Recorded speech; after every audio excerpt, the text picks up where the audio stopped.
بھی خبر ہے نائب وزیر اعظم و وزیر خارجہ اسحاق ڈار نے نیو یارک میں اقوام متحدہ کے سیکریٹری جنرل انتونیو گوتریس سے ملاقات کی ہے۔ دفتر خارجہ کے مطابق ملاقات میں مشرق وسطیٰ کی صورتحال اور خطے میں امن و استحکام کے لیے پاکستان کی سفارتی کوششوں پر تبادلہ خیال کیا گیا۔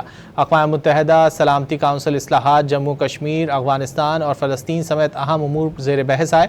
سیکریٹری جنرل انتونیو گوتریس نے عالمی امن و سلامتی کے لیے پاکستان کے کردار کو سراہا۔ پاکستان کی اقوام متحدہ کے ایجنڈے میں فعال شمولیت اور خدمات کو بھی خراج تحسین پیش کیا گیا۔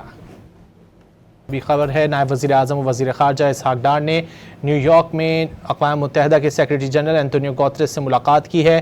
دفتر خارجہ کے مطابق ملاقات میں مشرق وسطیٰ کی صورتحال اور خطے میں امن و استحکام کے لیے پاکستان کی سفارتی کوششوں پر تبادلہ خیال کیا گیا۔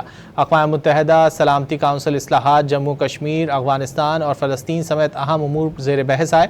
سیکریٹری جنرل انتونیو گوتریس نے عالمی امن و سلامتی کے لیے پاکستان کے کردار کو سراہا۔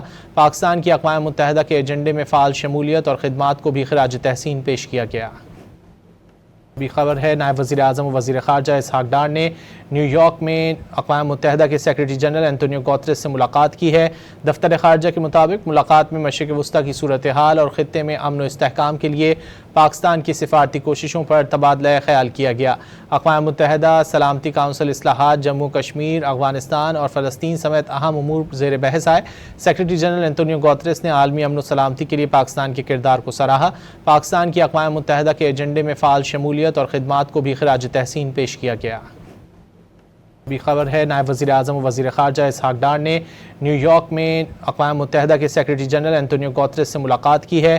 دفتر خارجہ کے مطابق ملاقات میں مشرق وسطیٰ کی صورتحال اور خطے میں امن و استحکام کے لیے پاکستان کی سفارتی کوششوں پر تبادلہ خیال کیا گیا۔ اقوام متحدہ سلامتی کونسل اصلاحات، جموں کشمیر، افغانستان اور فلسطین سمیت اہم امور زیر بحث آئے۔ سیکریٹری جنرل انتونیو گوتریس نے عالمی امن و سلامتی کے لیے پاکستان کے کردار کو سراہا۔ پاکستان کی اقوام متحدہ کے ایجنڈے میں فعال شمولیت اور خدمات کو بھی خراج تحسین پیش کیا گیا۔